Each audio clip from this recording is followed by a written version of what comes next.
Please watch the video until the end to witness the full arc of their story and the quiet details that make it unbearable and beautiful. Chapter 1. When the Light Was Generous. He remembers the first time he saw them together. A small diner on the edge of a late summer evening, light pooling on a linoleum counter like forgiveness.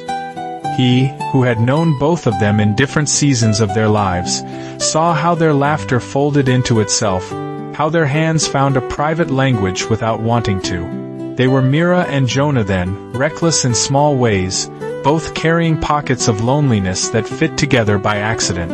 Mira kept a diary she never meant to show anyone. Jonah had a habit of whistling out of tune when he was nervous.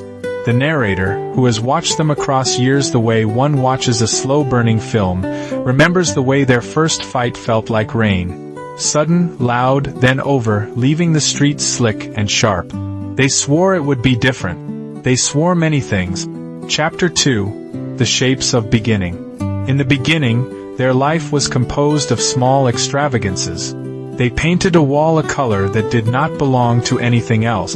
Jonah would drive 2 hours for a pie that Mira had mentioned once. Mira learned the names of the plants Jonah rescued from supermarket shelves and kept alive out of spite. The narrator watched them fill a cheap apartment with impossible hopes, as if conviction could be shaped into furniture. They married with little fanfare, because their love felt urgent and plausible and therefore inexhaustible. A child arrived and complicated everything with a tenderness that neither fully understood. Nights that had once been theirs became negotiations. Mornings were made of quick coffee and apologies. The narrator, who could see both the beauty and the fault lines, felt the first unease as a slight tremor beneath the floorboards, barely noticeable but undeniably present. Chapter 3. The Promise of Routine. Routine wrapped itself around them like a familiar coat. It comforted and it restrained. Jonah's work changed him in small increments. He came home with fewer stories and more silence. Mira, who had been an amateur dancer, let her feet forget the floor's memory in favor of schedules and bills. The narrator saw their conversations fray, shorter sentences, an accumulation of unspoken resentments. They tried rituals as if rituals were stitches. A weekly dinner out, a song that would always be theirs, a series of tiny vows made in the dark. But rituals can calcify. They can become proof that something is being done rather than proof that something is felt. Jonah tried to fix things with humor. Mira tried to fix them with earnestness. Both were repairs that required the other side to notice. Sometimes the other side did not.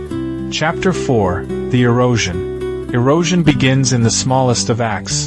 A missed phone call, a joke that lands without an answer, a party where a glance goes unreturned.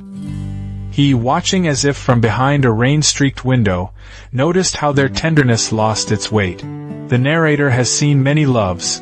Some endure storms, others leak. Mira began to catalog disappointments like coins in a jar.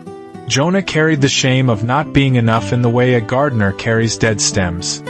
He removed them and hoped new growth would follow. Arguments lost their edges and became monotone exchanges of grievances translated into the slow, bitter arithmetic of time. They both loved, still, but the shape of that love had changed. It no longer fit the lives they were living. Chapter 5. The Reckoning. The night of reckoning arrived not as a thunderclap, but as the last page of a book closed slowly. There was a scene. 2 voices on the edge of collapse, a child asleep in the next room, the television a soft heartbeat in the background. That felt like a courtroom where neither wanted to be prosecutor or defense. They listed offenses and miracles with equal voice, as if aligning memory could somehow determine fact. Mira accused Jonah of forgetting what they had promised each other. Jonah accused Mira of wanting a different map. Both spun truths that were paper-thin and yet real enough to sever. The narrator, who had loved both in different ways, felt his own heart split between them. He wanted to insist that love is not a ledger, but he also knew that a ledger can mark where devotion was spent. They made choices that night that would set the direction of the rest of their lives. Chapter 6. The Quiet Afterwards. time, the great solvent did not erase them. It softened edges, blurred pictures but preserved certain bright details. Jonah's ridiculous rendition of an old song at a wedding, Myra's hands washing dishes with red nail polish chipped at the tip. They separated in ways that were both gentle and irrevocable. The child remained a bridge and a place of negotiation. Custody became the language of care reordered by practicality. The narrator sees them later. A look on a winter street that could have been recognition or a ghost. They exchange small courtesies that once would have been gestures of love. There is tenderness in the aftermath. Not the incandescent kind, but the one that comes from understanding what has been lost and what must be carried forward.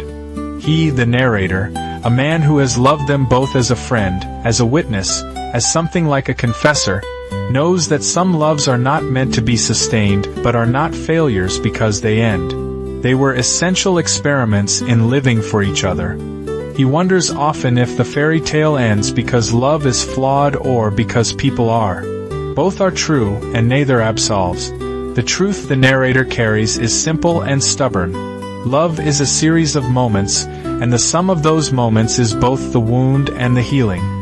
In the end, they learn to say thank you for what had happened, and to be careful with what they would ask of the future. If you enjoyed this tale, please subscribe to the channel, activate notifications, give a like to the video, comment your thoughts, and share the video with others.